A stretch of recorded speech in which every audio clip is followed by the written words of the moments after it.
तारक चौधरी। हमारे YouTube channel DGF livestock को subscribe करें। बार वक्त और लेटेस्ट इंफॉर्मेशन के लिए बेल आइकॉन प्रेस करें।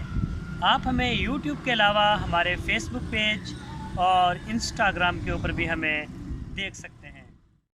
बिस्मिल्लाहिर्रहमानिर्रहीम। अस्सलामुअलैकुम दोस्तों, क्या हाल चाल है। मैं उम्मीद करता हूँ कि मेरे तमाम दोस्त खैरियत से होंगे।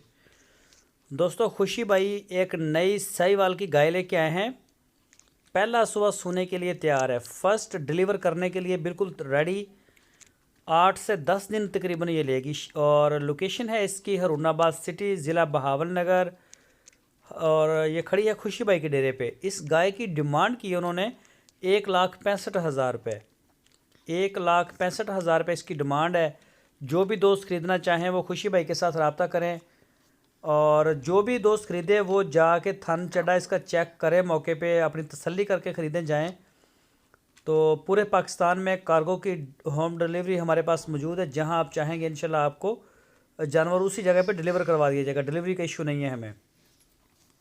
तो गाय चेक करें जी माशाल्लाह। इसके अलावा खुशी भाई के पास चोलस्तानी, साहिवाल, पहला सुबह, दूसरा सुबह, इस तरह की काफ़ी गाय खड़ी होती हैं। तो लेने वाले सारे दोस्तों से ये रिक्वेस्ट है कि आप उनके डेरे पे जाएं और वहाँ जाके आप अपनी तसल्ली करें मौके पे, और उसके बाद आप डील करें। दोस्तों, अगर आपको हमारी वीडियो अच्छी लगी है तो इसको लाइक करें, नए दोस्त चैनल को सब्सक्राइब करें और बेल आइकन को प्रेस करें। वीडियो को अपने दोस्तों के साथ फेसबुक और व्हाट्सएप पे लाजमी